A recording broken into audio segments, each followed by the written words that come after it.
this is going to sound bad, but it's okay to quit. At some point, there are things that we think we're supposed to do, especially as high achievers or as leaders, or, our kids are trying on lots of different things. But part of you were paying attention, like this is what this career will be every single year. And I'm not sure that I want to do this. Welcome to the Living Wholehearted podcast, helping leaders live with integrity. Okay, so today we're going to have a doozy of a conversation. We're going to be talking about really the crux of what we're all seeing in the church and in the culture, the rising anxiety, stress, identity and gender and sexuality, confusion all over the place. There are just a lot of my terms might be a lot of weeds that are just popping up everywhere, and people are kind of panicking about it. And everyone has their ideas about what it is going on, how to solve it, what we should do about these things. And so we're going to just have a conversation and add our little 2 cents. And we thought it'd be fun to bring along one of our dear friends. Actually, this is not just a dear friend, but he's one of our leaders in our community. He's a man of great integrity. And I like to call him a young Tim Keller. He might argue with that. But the way he thinks and really holistically, and then helps us be a little more practical in how we understand God's word, how we understand the current temperature of what's happening in the world around us. So this is going to be a good conversation. I hope you're in for it. Yeah. So Aaron Dorr has been a worship arts pastor at Rolling Hills Community Church just outside of Portland, Oregon since 2003, where he leads worship and shares teaching responsibilities. And that's where we've been at for the last 23 years as well. Before pastoring at Rolling Hills, Aaron spent several years in Nashville, Tennessee, working as an accountant for RCA, Sony, Arista Records, as well as performing on stage and in the studio. He's been writing and leading music for the Greater Church for over 25 years and exploring the unique role that music plays in our understanding of God and our connection to Him. In 2016, he released an album called Hymns that revisits many of the songs that were formative in his own faith journey and are now part of his family's life. He's finishing up a master's in applied biblical leadership, the program at Western Seminary in Oregon, and is married to his beautiful bride, Christina, and raising 3 teen daughters, where he tries to assail them with his quality dad jokes, which I have heard. Yes. And I join with you. Yes. Hey, Aaron, thanks for being with us today, buddy. Thanks so much for having me. And yes, Tara, I will argue against the young Tim Keller moniker. First of all, I'm not young. Wow. That's the top of the list. There's a Tim. So. Good to be here. Well, let's start with a dad joke. Let's hear a dad joke. What's one of your favorite dad jokes these days? Oh, man. I don't, I'm totally unprepared. They usually just kind of pop out because, I don't know. Let's see. One of my daughters will... I don't know. It usually comes to just changing the meaning of a word, just the insufferable puns, that come out. So I'll try to be in the moment. I'll just try to sneak one in. But yeah, they kind of just come out, and then I don't know. All right. Well, in this time together, feel free. Any moment. All right. I'll see if I can. And say, here's that example you were looking Coach for. all these dads with their dad joke. If you don't get an eye roll a day, you're not doing your job. I love it. The dads here, Aaron and Jeff, between them, they have 5 daughters. Aaron has 3, we have 2, and they're all friends. And so it's girl worlds for these 2 men.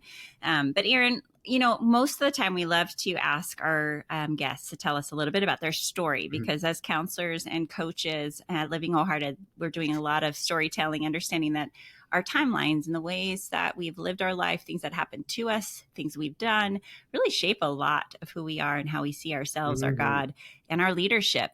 Maybe share just a little window into your own story growing up and how that shapes who you are today.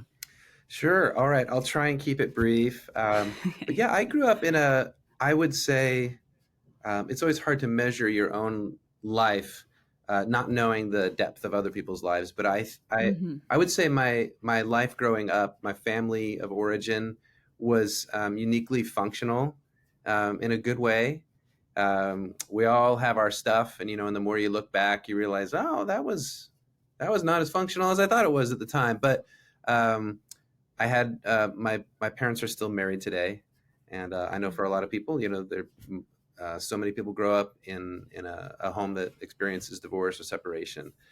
So grew up with a husband and a mom and dad that were committed to each other as husband and wife, and committed to caring for me and my two younger sisters as kids and doing it the best that they knew how with the resources they had. I grew up in a Christian home. My parents helped start the church that I'm now on the pastoral team at, which was sort of a fulfillment of a dream that God placed in my heart in high school age. So I came to faith through the witness of my parents and my experience in the church. We had to move away from that little insular bubble of care from the Northwest, the Portland area, down to Southern California for a few years, formative years, 6th, 7th, and 8th grade. So I was immersed deeply into, surf, 80s surf skate culture in Southern California. And I was this naive, sort of over-sheltered kid that very quickly learned that, you got to dress the right way or you're going to end up in a trash can.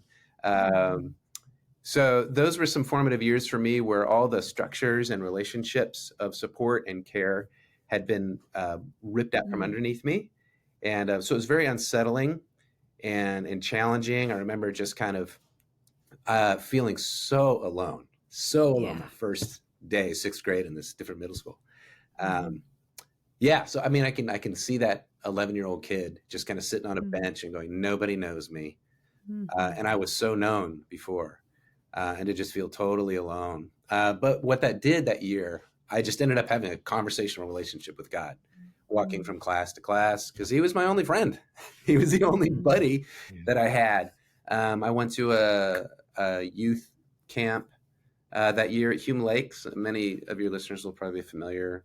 Hume Lakes ministered for decades to a lot of people, and just had a reintroduction to the gospel and what it did. I didn't stand up and go forward as if I needed to be recommitted. I understood that I'd already done that, but seeing people stand up and do it, it sort of reawakened the reality of what Jesus did for us. And that was really formative for me. So I started just reading the Gospels. And I remember getting to the end of the book of John and being sad because I wouldn't have Jesus. And, I was like, I got to say goodbye to Jesus now. Just a different relationship with God began. We moved back up to Oregon. Our youth pastor at the time, who is now our lead pastor, Bill Town, he eventually called me to start leading worship in our high school youth group.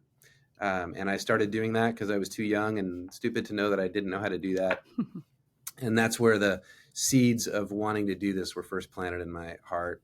But I ended up getting a degree in accounting because I love my dad. And my dad said, you should do that if you want a job and support a family.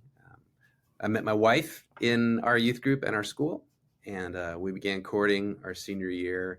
We went to different colleges, but stayed together. And that was her diligence in wanting to stay communicative was really what sustained us through that. Got married in 96. We moved to Nashville, stayed there for 3 years, and we were able to kind of put down roots together, establish our life together as a couple, and got heavily involved in a church out there that we loved, and then moved back in 2001 and did 2 years of public accounting and hated it. I had a nervous breakdown after the second busy season where I actually forgot how to drive home. I just had to pull over.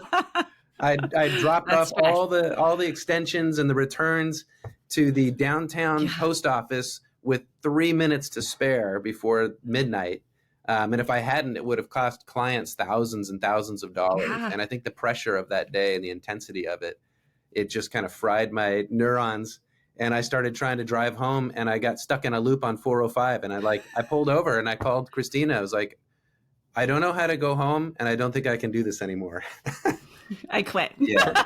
Trauma is in the body. That is amazing. Stress will do that. I love that story here. Thank you for that. So my dad, who was really formative for me, took me out to lunch after that and just said, you don't have to do this for me or anybody else. In fact, I think you got to email the church and see if they need help in the worship ministry. And I did. And lo and behold, they had just submitted to the elders a desire to start a position there called music director. I was hired into that position in the summer of 2003, and I've been there ever since. Yeah, your faithfulness has been part of a really beautiful piece to our community. Mm-hmm. It's rare to see people stick it out and have so much history. And that's, I think, people today, one of the issues we might talk about is just the transient way that people live. So that consistency is beautiful in your story. The other cool part that I hear, Aaron, is just that it's okay. I mean, this is going to sound bad, but it's okay to quit. At some point, there are things that we think we're supposed to do, especially as high achievers or as leaders, or, our kids are trying on lots of different things. But part of you were paying attention, like this is what this career will be every single year. And I'm not sure that I want to do this. Right. And I love that about our God. I love that about healthy leaders, is that we get to choose Choices. Yeah. And we get choices. And unhealthy says we're stuck and we don't get to choose. And there's seasons where we feel more stuck than others, but I love that part of your story. And in the end, everyone got to benefit from these other giftings that God has given you in shepherding and in worship leading and in your theology, which is what we're going to talk about today. Yeah. And I love your parents here and the way that you speak of them. It's realistic and it's beautiful and it's honoring, and we know them. So Aaron, all right. So we got you as a pastor, an aspiring theologian. I mean, this guy is incredibly gifted as a musician as well, and a bright mind. You're a dad of teen daughters, so speak to us of what you're seeing of the most critical issues that culture is facing today. Today, and why? Why is the culture facing these issues? Yeah, solve all of that for us. I think the big crisis. No surprise, the big crisis is just a chronic, debilitating anxiety that everybody's facing, but it is particularly impacting on teens, young people. And I don't have any research to back this up, but I imagine that it is impacting teen girls more than teen guys. And that may just be that I think girls are, as they develop, I think they're just more self-aware of how they're feeling earlier than guys are. And I think because of the way we approach the pond that we swim in, that we grow up in, and that we're kind of immersed in through relationships, our social media feeds, pop culture, our literature, kind of the stories that we believe, they really, they impress upon people that you are responsible for discovering and creating, constructing your identity and publicly performing it in a way that receives affirmation and validation from the world around you. So we've moved as a society in the West from the world being an immovable thing that you have to align your life to in order to survive, which, before the Enlightenment and in the Industrial Revolution, I mean, that's really how you saw the world. The sun comes when it comes, plague comes when it comes, drought and flood. Those are things you have no control over. And if you want to survive, you have to be in a community and you have to align yourself to those unchangeable things in order to just survive. And in some way, and so you find your meaning and your identity in that contribution to a community that is, submitted to an unchanging world that's sometimes hostile. And that in itself is kind of stifling and crushing. And some of the really good things about the Enlightenment and the Industrial Revolution was that we were freed from being so subject to these unchanging, harsh realities of the world. And I think there's a beauty in that, and that there is a picture in the garden of, God giving the humans the mandate to rule and subdue and to spread his goodness. So there's good there. But what we've tried to take that good, that kind of program of God's without God's presence. And so now we relate to the world as if it is a thing to be shaped and molded to our own desire. We have lights. So when it's dark, we don't have to stop working anymore. You can turn on the lights. There's just, example after example where the way we relate to the world now is that it is a thing to be changed to our desire. And what we find, though, is that we can't do that. And so we're filled with anxiety because we are trying to control people's perception of us.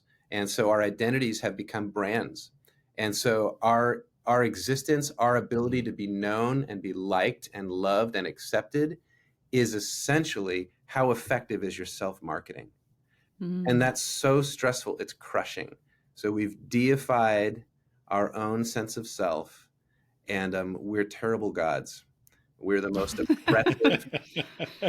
We're terrible gods. You'd think that would be the most freeing thing in the world, but we are the most crushing, most oppressive self-gods that we can create. And so for a 12-year-old girl to have that placed on them, you are a god. You must be the one who determines your world.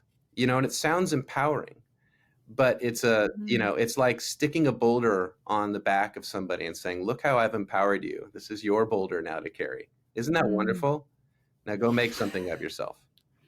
All by yourself. Even as you were describing it, I was just, feeling the weight, the load. I mean, it was just, as you were just describing that initially. And it is, no wonder why it's impacting undeveloped brains the way it is in bodies, hearts, minds, souls, and their relationships. And it's what's the antidote here? What square us up right there in between the eyes. Wait. Jeff's builder wants to go to solutions. I still want to hang in the problem. We will unpack the problem, but I just got to say, let's bring a glimpse of hope here. I think we can. Yes. I think we can answer both those questions at the same time. Okay. All right, innovator. I'm always in the win-win. Watch this guy work. Here he goes. Win-win or no deal, Wawanda. So the answer is non-anxious communities that have a collective identity that recognizes the dignity and the beauty of each individual, but present that they are a community of being known together. Where your identity is not based on your own ability to market yourself, but in confession and openness, where your ability to be secure in being known and loved and accepted is not in your ability to shape your own identity, but in your recognition that you receive it from God as not just an individual identity, but one that is joined together with others as a people of God. I think it comes in swimming in a new pond, okay? Breathing new air over time that releases people from this, an existence that requires you to publicly perform your identity and receive, that's the solution. We have to have alternative outposts of the kingdom of God that exemplify his joy, resilient joy. When people live in that environment, that's what reshapes, a fully embodied recognition of the gospel, rather than it being disjointed, and they're learning about what the gospel might mean and do. But their embodied life is within a community that still requires them to turn themselves into a brand. So it's in community, because the problem is that our embodied lives are lived in we're swimming in a pond that's polluted. And so it's like, fish just kind of absorb that, whatever water they're in. They're not thinking about it. They're not going, let me take all this in. I totally agree with this. But we take it in. We take it in through the things we watch, the music we listen to, the books we read, the relationships we form. All those things are formational things. And so weekly, we're being formed into this attitude that we have to create our own identity. And so we need a community that's counterformational. Community it's being called to that is so contrary to our Western individualization and the little idols that are actually bigger than little, that we have about independence and isolation, and the crushing weight of what you were describing creates isolation because it takes risks to actually have community, to be seen, to be known, other than by what we do to perform.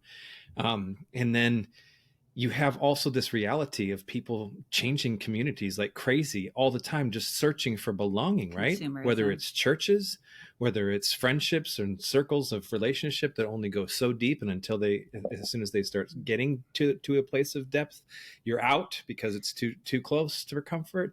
Speak to some of these dynamics as we think and are pulled towards the solution of community. Yeah, I think a lot of that still it is related to, and this, it's left, it's right, it's all people exhibit this, I think. And it does come from the idea right now that we're trying to control our identity and our surroundings, and we define it through, our people groups. And so we'll find the people that are affirming and that make us feel secure in the internal identity that we're trying to build in and of ourselves. And so that identity might involve the gender expression that you want to express to the world, because you're not relating to a particular stereotype one way or the other. And you found that online in a particular community, somebody's made suggestions like, actually you might be this. And that thread of affirmation, I found that too, da, da, da, da, da. And all of a sudden you see the possibility of belonging here. And it's resonating with some sort of moment or feeling that you've had. And you align that desire with that community, and that's where you want to be. But now you belong to that community, and if that community shifts, either they're betraying you or you're betraying them, and it's time to bounce and find a new one. It could be a political identity. It's we need stronger borders, and we need to be thinking about, we got to protect, who we are, and we've lost what we were, and we need to get back to that. And that happens online or in an in-person community. And you find, hey, my church isn't talking about the right candidate and the right issues, and we need to be talking about that, or, our country's at threat. And, this church is talking about that all the time, and that's the most important thing. And that's what I believe, and that's what I feel deep in my core. That's who I am. So I'm going to go to that community, and I'm going to be in that community. And I'll leave whatever relationships I had, because they are a threat to my identity and who I am, and what I've determined is the core of who I am. So it's very right wing, it's very left wing, it's all over the place. But it's a human issue. It is a human issue, absolutely. And so when we put it as a human issue, I think often I find myself saying, like, there's nothing new under the sun. The issues that we're seeing, the weeds that are popping up, they've been around since the beginning. And when we kind of I hear you talking identity, us choosing, do we trust God to say who we are and the people around us to help us see that? Or are we going to define it? And that feels like a boulder on our back, and it's heavy. Go back to Genesis, kind of explain the genesis of the struggle with identity. Give us kind of a foundation, because I do know that a lot of our listeners, are claim to be Christians, followers of Jesus, maybe know the word, maybe they teach the word, they're pastors or leaders, but a lot of people are on a spiritual journey. Some of them really don't have due north with Jesus. Maybe, Jesus is one of their people they follow. So I just want to make it clear of where did this start in the garden? Unpack that story for us. It started in Genesis 3. With the question, did God really say? That's the crux of it. The serpent comes to Eve and asks a question. And it's not a question about God's power. It's just a question of his character. Did he really say that? And that's the decision there was a decision to try and take God's program and plan and take it for ourselves. His program, his plan, without his presence, to assume knowledge and wisdom for our own and to define for ourselves what is good, true, beautiful, and right. And that began the fall, and you see it continue all the way through Genesis 11 with the Tower of Babel, where the key phrase there is, let us make a name for ourselves. And that was it's the antithesis of what God said to do in Genesis 1, which is, I will make you in my likeness. So you are an image bearer of me. And wherever you go, you bear my name. That was the idea. And by the time you get to Genesis 11, it's let's make a name for ourselves. And that's what we're faced with today is I have to make a name for myself. I have to be remembered. I have to be known. And there's a desire for that, but God wanted that through him. And we've extracted him from that. Eve saw that it was good, and she took it. And so the sin pattern is see and take. And you see that throughout the Bible, see and take. It's so good. I think one of the ways that I've been trying to meet that need, seeing that need, I saw that need day in, day out in my counseling office for years. And now in my executive coaching, it doesn't matter what kind of brand, what kind of being known we have, what kind of name we have, it's still there. Yes. Because it's not met until we're really known with his presence, going back to the genesis of what we're made for. But also one of the ways I've been trying to help with that is helping parents, through Courageous Girls or through coaching and in counseling, but helping parents start to fill that bucket in children. Mm-hmm. Children see their mom and dad as their God in a way. And you talked about your faith coming to fruition from your parents, which is beautiful. And not that everybody has that, but being able to see our children as the apple of our eye. And not in a way that goes, oh, that was so cute, I'm going to post it on Instagram today and share it with the world.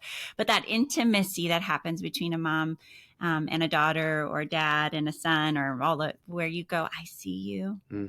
And that is good. And I'm delighting in you. And then that discovery, as humans start to grow and their brains develop, they can see outside of themselves. They're not so egocentric. And I sometimes wonder if we've gotten stuck in those earlier developmental years, if we haven't had anybody spend time really seeing us and knowing us. So these intentional communities, I'm kind of connecting it full circle with these intentional communities help us grow up. Yes. They help us mature so then we can see others, and we're not spending our whole life saying, see me, see me, see me. I don't know. What do you think about that? Am I making it too complex? No. I think you're absolutely right. And you're trying to bring it down to the ground of like, hey, we're raising kids and we're doing life, and so okay, it's fine to talk theology and like philosophy, but what you're talking about is so right down to the ground of like, we want to be seen and we want to be known, and we're supposed to be. We are the designated agents of God on the earth to do that. So the trick is, how do you let people know that God sees them through the way that you see them, but have them not worship you or that's hard, or depend on you, right? Yeah, because we know that as people, we're going to let each other down. Like my parents are wonderful, but if there's things that they've done that have disappointed me. There's things I've done that has disappointed my kids.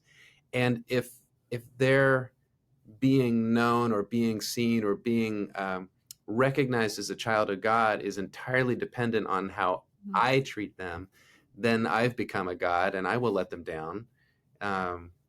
So working, I think you do this so well. You just talk about modeling vulnerability and being honest, confessing to one another. I had to write a paper about how to deal with this. And I think confession is the practice of confession is going to be really critical, because confession is terrible marketing. And there's so much about, how we're forming our identity that is really just overlaid with brand marketing. And I think the idea of just keeping a healthy, appropriate rhythm of confession within relationships is going to help us keep each other from turning each other into gods, or our, creating worshipers of ourselves. Yeah, So and the component here, I'm just thinking as I'm listening to the both of you, I'm thinking about the fact that that people we are, as humans, we are so prone to just be looking to get these needs met in unhealthy ways.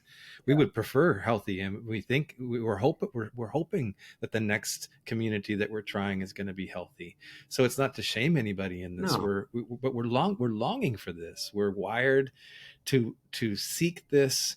We were designed to seek this, and that's where the pastor's heart that you have, that we've got here, is just to help connect people to that in a healthy way. So you talk a lot about and believe so much that the gospel of Jesus is central to identity formation. Mm-hmm. Let's vamp on that for a little bit here. I mean, what about Jesus? What about his presence? What about his message helps us to square up properly with the identity that he's given to us, and that we live out in community in relationships? I think for us if we recognize ourselves, I mean, the gospel is that we're more sinful than we ever imagined, but more loved than we ever hoped. And I think we have to hold both of those things. And a big part of that is our identity. If we recognize ourselves as whole persons, body and soul, created by God in his image, then we can at least approach our life knowing that God has placed, just by the very nature of how we are made, that's laid out in Genesis 1 and 2, that there's an undeniable care and intent and dignity in our lives because of the care and intent God placed in the way we were created. We're not incidental. We're not accidental. We're made with loving craftsmanship care for a particular purpose. So there's this dignity there. Genesis 3, though, then tells us that within this dignity, it has been marred, and we all carry within ourselves a fatal disease of sin. If we can recognize both of those things about our identity, then we will know that we need to be saved, and that we can only be saved by Jesus. Without those things, we end up either the parable of the two sons, a self-salvation project of either self-indulgence or self-righteousness. And both of those are enemies of the gospel. They're trying to recreate and redefine your life apart from the Father. So that's where that simply put a good definition of sin, a redefinition of who we are apart from the Father. Yes, absolutely. Who we are. Yeah. What's good, what's true, what's beautiful, what's right. Sin is defining those for yourself. And and defining yourself apart from the Father. So that parable of the prodigal son, it's really the parable of the two sons. Most of the material in the parable is about the son who goes away and disowns his father and tries to discover his life through self-indulgence, and then gets to rock bottom, and he's coming back with his confession plan, and he identifies the father as an employer. That's his plan. And before he gets it out, the father calls him a son. Yeah. So father goes out to that son, throws a party. So that's his identity, son of God. Then you've got the self-righteous older brother, and he's not in the party. He's out there in the field, and the father goes out to him, same as he goes out to the other son. It's like, hey, everything I have is yours. Come on in.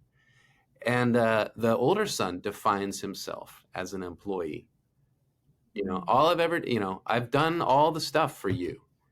And the parable ends on a cliffhanger. because he's talking to the Pharisees. He's like, hey, I'm trying to invite you into the party, and you're still relating to God as if you're an employee. Mm-hmm. And but come on in, because I'd like to celebrate with you. So that's why identity is key to the gospel. We're always going to be leaning to try and define ourselves outside of the love of the Father and being known by Him. And we're either going to find our life through self-indulgence or find it through self-righteousness and performance. And neither of those are the gospel, and neither of them need Jesus. Wow, that's powerful. It really simplifies it for us too when we think about which one do I wrestle with the most. Yeah. Maybe both at times, or Yes. we can see parts of that in our story. Yes. Yeah. And I think it's a question for all of us of, what's been the identity I've been falsely trying to put on myself, live by, brand, to be seen. And then what is God offering? Right. And it's that identity as son or daughter. Yeah. Come on into the party. Yeah. All I have is yours. And we'll work on your stuff. Yeah. Yeah. He's not as hung up on that part. I'm God after all. I can handle all your stuff. Yep. Yeah. And everybody else's too at the same time. Yeah. Yep. It seems so simple. Why aren't we getting it, Aaron? Oh, I know. I wrestle with it all the time. I would like this week. I was like hung up on. I mispronounced a word or something like that, and I was just all hung up on like that. I didn't do my job well. And I'm like, what are people thinking of me? Like, man, okay, God, why am I so hung up on this? This is so crazy that I'm like trying to manipulate how people perceive me. And at the end of the day, it's not up to me. Well, I wanna go down a road and with this foundation in place, apply this thinking to the conversation around gender and sexuality, LGBTQ plus conversation, and whether we're talking about our sexual orientation or our sexual identity. There are so many conversations happening right now. So what would be your take, and how would you approach the conversation, Aaron? Yeah. There's a really long, kind of nerdy book by a guy named Carl Trueman called The Rise and Triumph of the Modern Self. And he traces kind of Western thought from early Enlightenment, sort of search inside yourself for kind of the true self. He traces it all the way up to where we can hear the statement, I am a man trapped in a woman's body, and have it make sense to us. Or have it not be a shocking statement, where that would have been a shocking statement, a couple hundred years ago, and would be a shocking statement in different parts of the world today. Without getting super nerdy about it, it's really the convergence of what we've been talking about, where we swim in a pond, we breathe the air, and we don't know that it's there, but we live in a world where our understanding of how we form ourselves comes from the frontier of our world is not out there anymore. It's not the West. It's not space, the final frontier. Our frontier of discovery is inward. And so for us to know truth, we have to go inside. And so that's kind of the pond that we swim in, is that we have to go into ourselves, and that's the frontier of inner life, and then create our own identity. At the same time that's happened, the reason it's become sexual is there's been through Freud and other thinkers, the common thinking is in the West is that our core identity as humans is essentially a sexual identity. And through the triumph of just kind of erotic thought, even just Playboy and Hustler and different magazines, and the triumph of eroticism as the apex of human expression, essentially. And that's why the idea of constructing your identity, merging with a worldview that says your most important human expression is sexual expression. And fulfillment. And fulfillment. Yeah. So those two have come to where this is now. So the frontier of discovering your identity and expressing your humanity is the the tip of that spear is to discover how to be in entire control of your sexual expression and identity. And because we have a frontier mindset, it's let's explore what's the next thing. How can I be known and seen as unique, but also accepted within a community of others who share my same uniqueness? That's why we have this, like, it's this contrary thing where we see people really being unique, but they're being unique together. And so they look and talk The same. Exactly. Yeah. Belonging. Right. And so that's really where it is. And so that's where, but it really comes back down to a desire to be known and seen. And because we've sort of extracted, when we extract our ultimate sense of being known and seen is through the God who made us and loves us with intent. When he's out of the picture, we're now entirely dependent on the society around us to give us that. So we make the society around us a God and also our worshipers. And we're desperate yes, for it. Yes.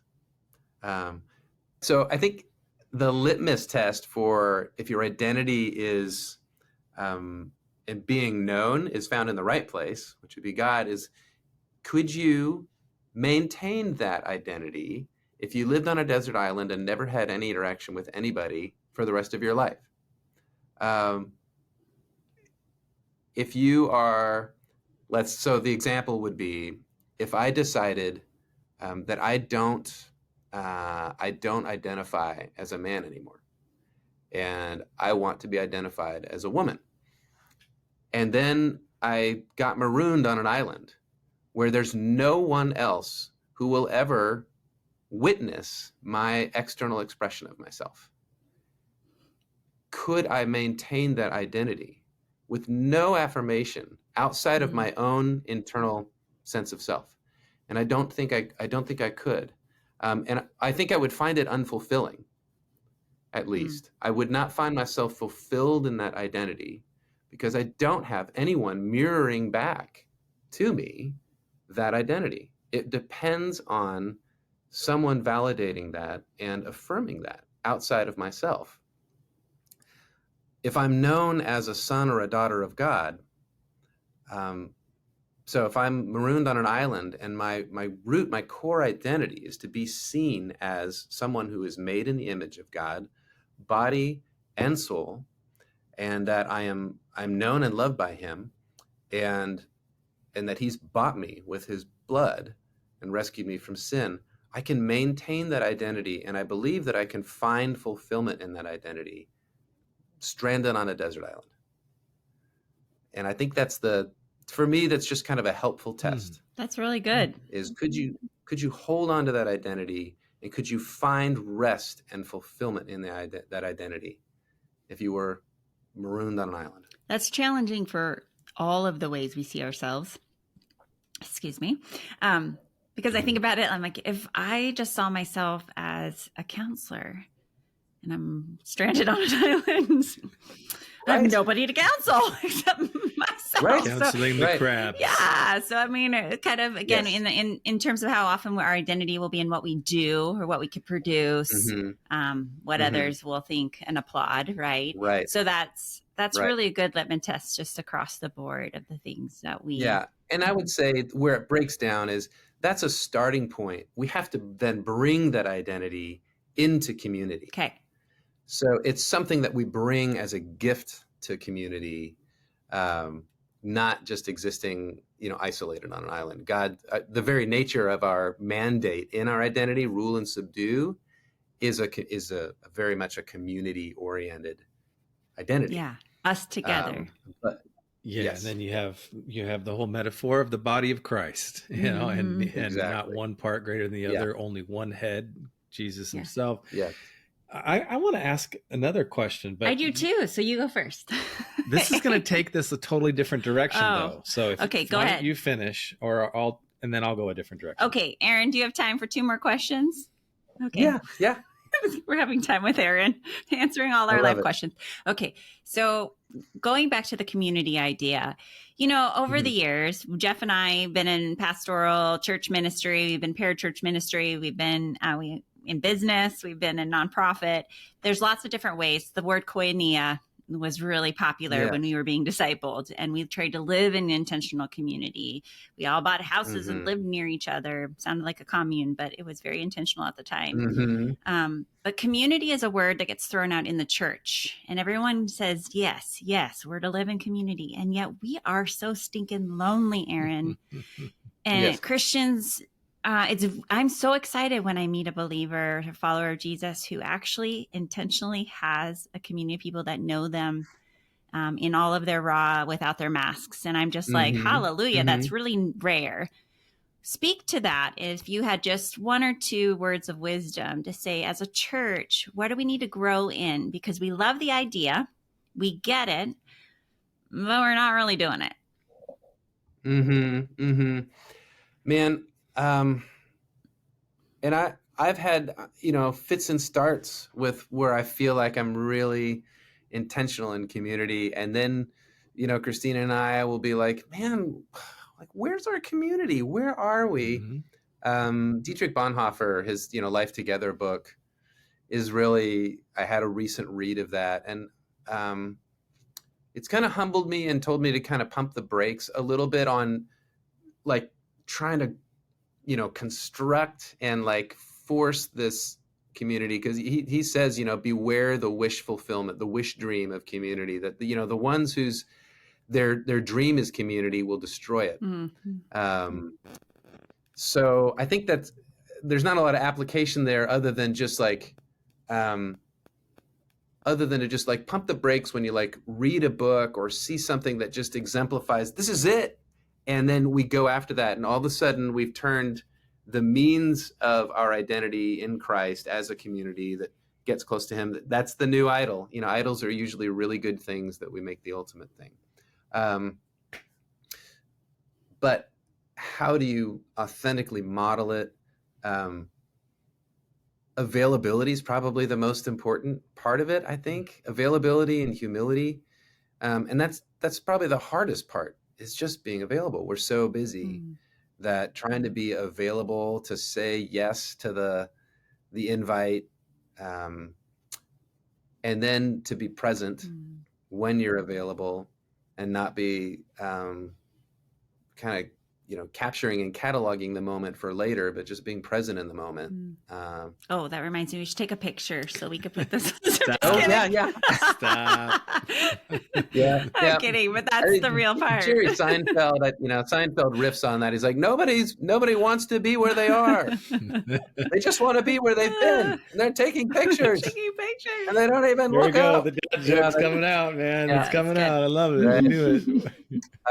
So I think just starting small with availability and being present and being humble, and then pray and trust that God is going to build community if you're willing to be available for it and present within it, and trust that he will do that.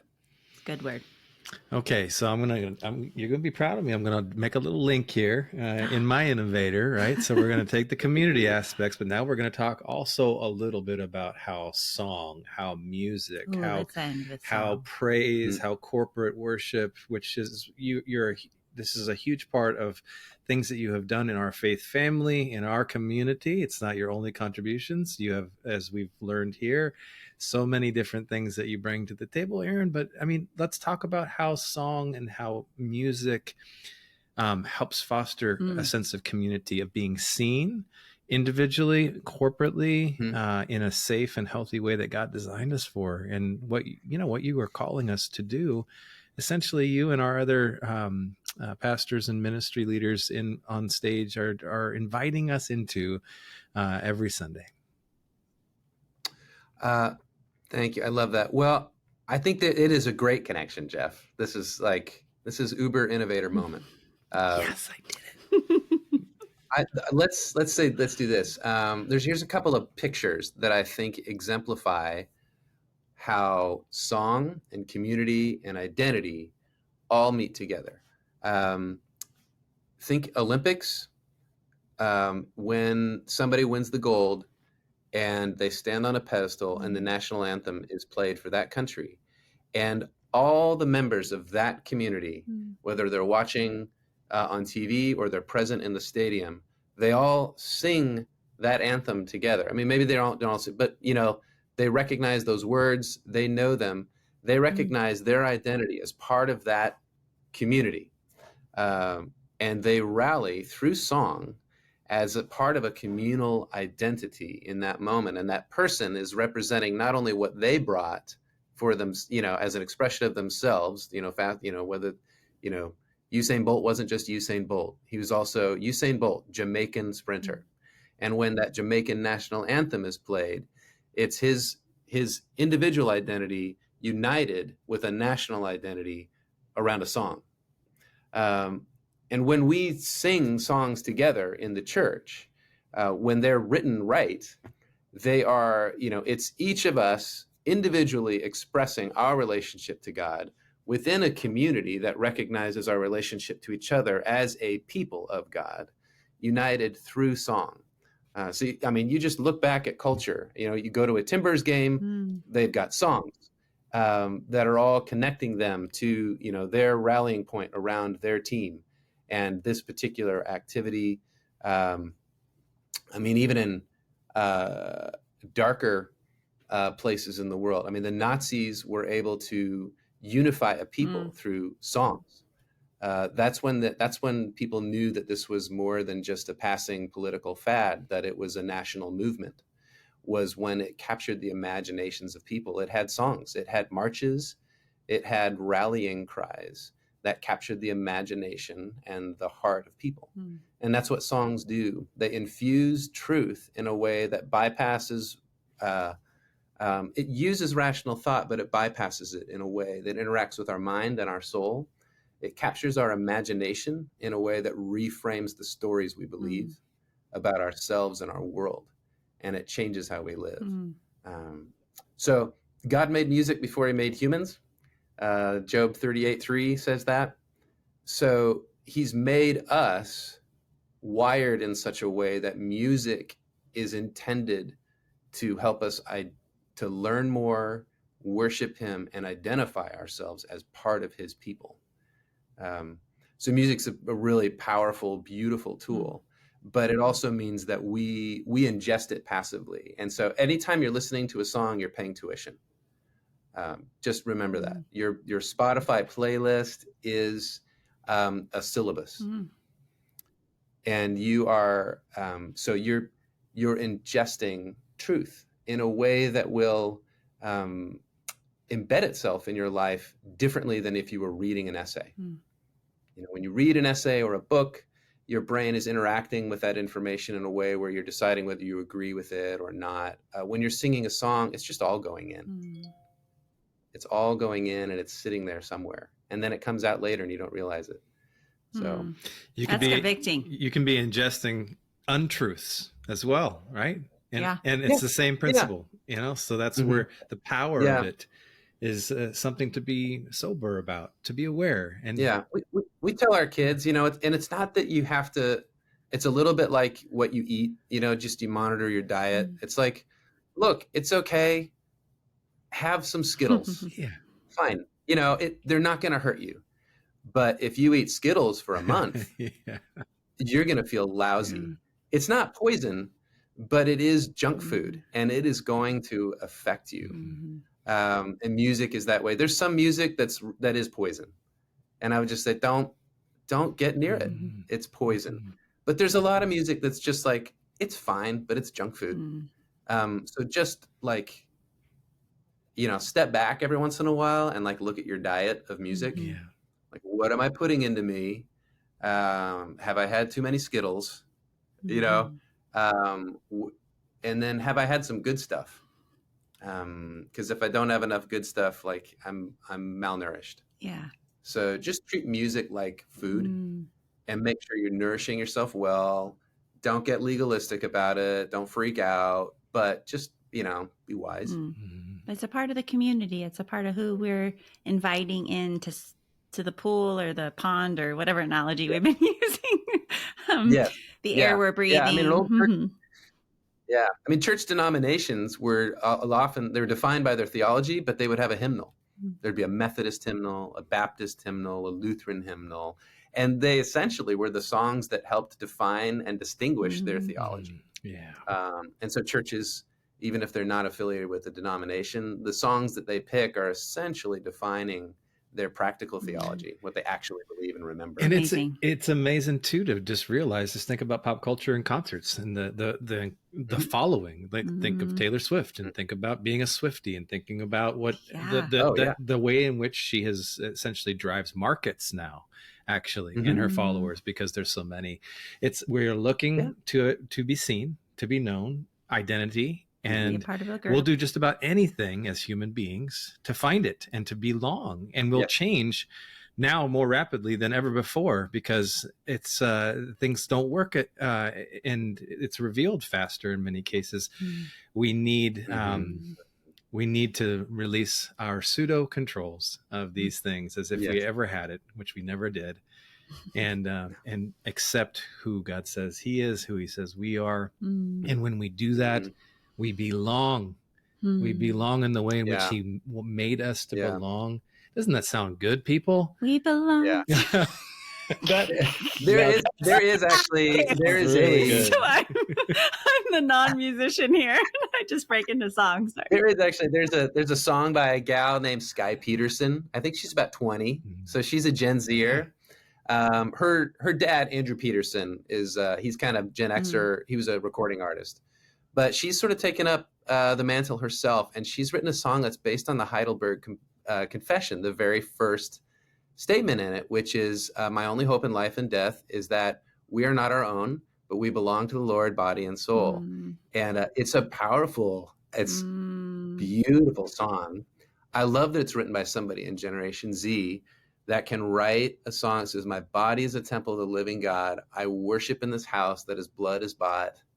As I bear His image, may I not profane the holiness I hold in this earthly frame. Like, wow. Okay, drop the mic. And she gets it. She gets it. We'll link that in the show notes. Aaron, you text that to me, and I'll make sure we put that in. I will. I will. The show notes. Yeah, it's something I would want every teen.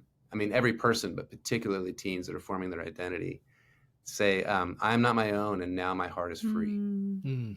Yeah, we love your heart, buddy. Heart. We've seen it for a long time, and it's a beautiful heart. Those that are listening here, trust us in that we've watched this man and his wife model this in their lives as husband and wife, as parents of beautiful kids that are and they're perfectly imperfect. We're working these things out, but thank you for your heart. Thank you for the way in which you choose each day to try and live this thing out in its perfect imperfection. We're right there with you, and you are part of our community, which I just want to say we thank you. Thank you for being our friends and who see us and who have been there over time. And we hope that we have been the same for you. And it's a privilege and an honor, and it really is making all the difference in the world to have friends and brothers and sisters in Christ like yourselves. Yeah.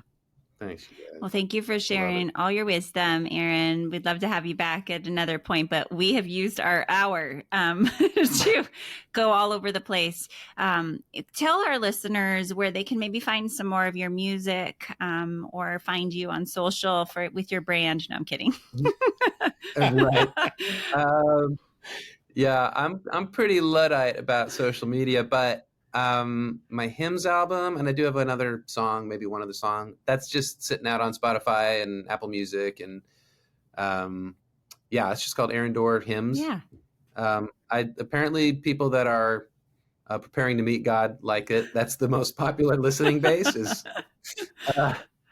actually people have said, they're on hospice and they love listening to this. So you meant that as sorry, I laughed. That's incredible. Yeah, no, it is funny. I thought you were cracking a joke. No, it is. I was cracking a joke, but it's also kind of it's cool. It's cool to know that helps people. So that's it.